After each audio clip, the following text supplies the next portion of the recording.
Hindi naman po masamang magnegosyo. Pero ito mukhang networking na po ito at pyramiding na po. Gusto nating malaman dito kung ano yung totoo. What is beneficial and fair to the patients. Walang masamang kumita but not at the expense of people's health. Unahin natin ang kapakanan ng mga pasyente, especially poor and indigent patients na halos wala pong pambili ng gamot. Nawawala po ang aking pagod tuwing nakikita ko, masaya po kayo. Daghang salamat sa inyong suporta sa ako. Patuloy po ako magsiservisyo sa inyo sa abot ng aking makakaya.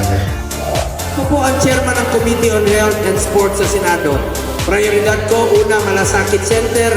Nanatay 164 ka Malasakit Center sa Tibok, Pilipinas.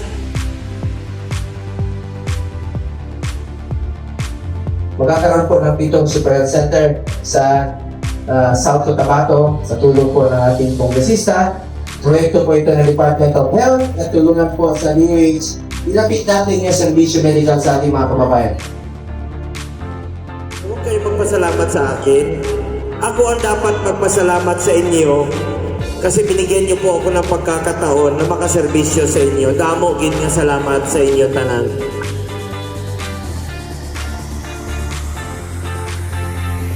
Pwede mga anak dyan, Delta Laboratory X-ray, dyan na po ang primary care ng Universal Healthcare.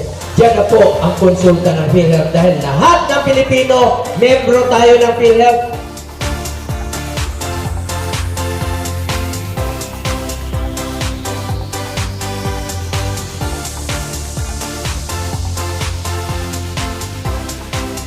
Pakiusap po sa inyo lahat sa mga nasa medical field. Huwag niyo pong pababayaan yung mga pasyente, lalong-lalo na po yung mga mahirap na walang matakbuhan kundi tayo po. Tulungan natin sila. Ako naman, suportahan ko talaga. Magagaling po ang doktor natin dito. Magagaling po ang ating mga nasa medical profession. Importante lang po, magtulungan lang po tayo. Bilang pagdiriwang ng inyong ika-48 na taon, akin ding binibigyang diin ang kahalagahan ng inyong misyon. Ang inyong pagkakaisa isang malakas na puwersa na nagpapalakas sa atin upang harapin ang anumang hamon.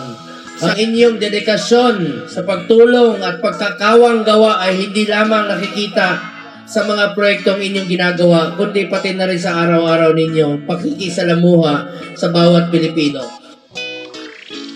Hindi po ako politiko na mangangako sa inyo. Gagawin ko lang po ang ating trabaho, pagsiservisyo sa bawat Pilipino.